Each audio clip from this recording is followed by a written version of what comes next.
जिसकी कोई गारंटी नहीं, वो जनता को क्या गारंटी देंगे। सीपी जोशी।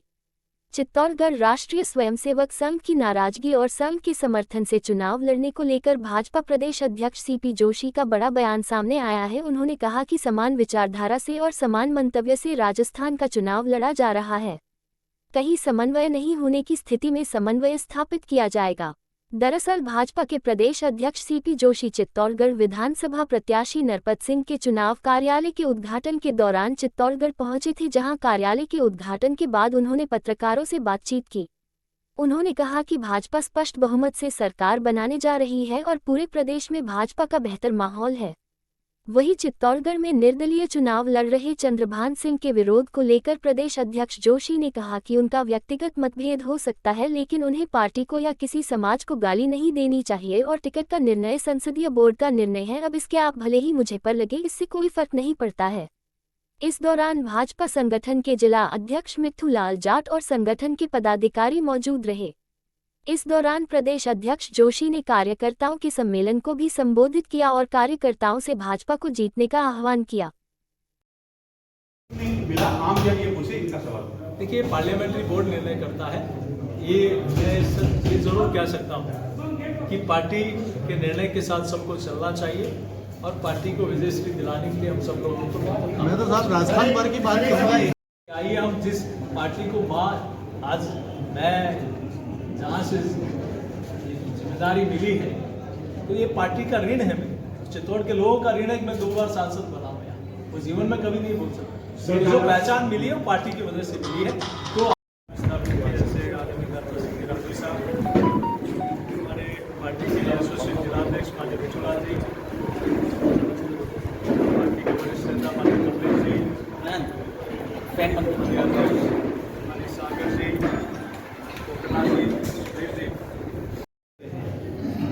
इन्होंने 4.5 साल जिस सरकार पर उन्हीं के विधायक और मंत्रियों ने खुलेआम भ्रष्टाचार के आरोप लगाए हुए, जिस पार्टी के विधायक और मंत्रियों ने खुलेआम पेपर लीक के आरोप जिस सरकार पर लगाया हो, जिस पार्टी के विधायक और मंत्री ने खुलेआम कहा कि ये मुख्यमंत्री से लेकर ये सारे मंत्री दुष्कर्मी है, अगर हिम्मत है तो नार्को टेस्ट कराए, एक माइकल लाल ने हिम्मत नहीं की।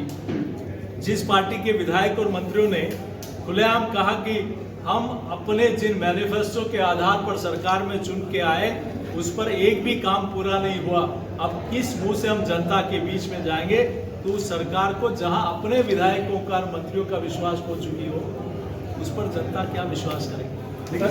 क्या कारण रहे, ये संघ की भी नहीं सुनी क्या पार्टी नेताओं? देखिए, भारतीय जनता पार्टी और एक हमारा मातृ संगठन वैचारिक संगठन सब लोग चूंकि एक ध्येय को लेकर काम कर रहे हैं, इसलिए कहीं समन्वय की कमी होगी तो उसको ठीक करेंगे, लेकिन सब लोग एक विचार के आधार पर काम करेंगे। सीपी जी, क्या कारण है कि सीधा आरोप आप पर लग रहा है चित्तौड़गढ़ के टिकट को लेकर? देखिए, पार्लियामेंट्री बोर्ड का निर्णय, फिर भी मुझे जो कहे, मुझे गाली दे, मेरे मकान को पत्थर फेंके, लेकिन पार्टी को कुछ नहीं कहे। पार्टी हमारी माँ है, मैं सब कुछ बोलूँ, चूंकि मैं अध्यक्ष के नाते मेरा दायित्व भी है, मुझे कुछ भी कहे, लेकिन पार्टी को नुकसान नहीं पहुंचाए। जिस पार्टी की वजह से आज सीपी जोशी को भी चित्तौड़ की जनता ने और पार्टी ने ये पहचान दी कि आज पूरे प्रदेश में घूमका जीवन भर उसका ऋण नहीं उतार सकता। इसलिए व्यक्तिगत मुझे जो कहना है, मुझे जो नुकसान पहुंचाना पहुंचाए, लेकिन किसी समाज के लिए, किसी परिवार के लिए, पार्टी के लिए मेरे ख्याल से इस प्रकार की बातें नहीं करनी चाहिए। चूंकि ये समय है, समय निकल जाता है, इसलिए उनसे भी मैं सबसे आग्रह करता हूँ, हाथ जोड़कर विनती करता हूँ कि मैं सारी चीजें बोलने को तैयार हूँ। आइए हम सब लोग मिलकर पार्टी के लिए काम करें। आने वाले समय में और भी कई चुनाव है, कई दायित्व हैं,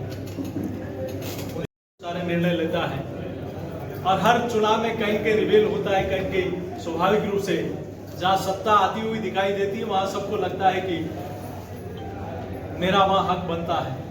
लेकिन पार्लियामेंट्री बोर्ड जहां निर्णय करता है, शीर्ष नेतृत्व जहां निर्णय करता है, हम सब लोग कोशिश कर रहे हैं कि उस सबको, चूंकि ये पार्टी परिवार है, हम विचारधारा के आधार पर चलने वाले लोग हैं, हम पार्टी को मां मानने वाले लोग हैं, कमल के निशान को सर्वोपरि मानने वाले लोग हैं। हम सब लोग आग्रह कर रहे हैं, हमारे निवेश कंट्रोल टीम भी काम कर रही है कि सब लोग मिलकर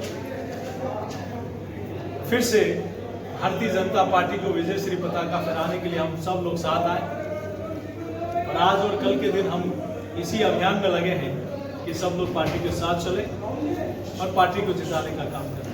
और चित्तौड़गढ़ जिले में भी भारतीय जनता, आप देखना कि 28 सीटें मेवाड़ की और राजस्थान की 500 सीटें भी, यहाँ भी कमल खिलेगा और राजस्थान की सरकार बनेगी और एक ऐतिहासिक बहुमत के आधार पर बनेगी। पहली बार चुनाव कार्यालय का उद्घाटन है और मुझे भी आज इसमें आने का अवसर मिला। पूरे प्रदेश में पार्टी के अध्यक्ष के नाते मुझे जाने का अवसर मिला है और जिस प्रकार का वातावरण पूरे प्रदेश में दिखाई दे रहा है, एक ऐतिहासिक बहुमत के साथ भारतीय जनता पार्टी की सरकार राजस्थान में बनने जा रही है। उसके पीछे कारण है 2018 में जिन वादों की बुनियाद के आधार पर कांग्रेस पार्टी सत्ता में आई थी, जो गारंटी देकर सत्ता में आई थी कि हम किसानों का कर्ज माफ करेंगे, हम युवाओं को बेरोजगारी भत्ता देंगे, हम महिला की सुरक्षा करेंगे, हम महंगाई को समाप्त करेंगे, हम सुशासन लेके आएंगे। लेकिन एक भी गारंटी पूरी नहीं हुई।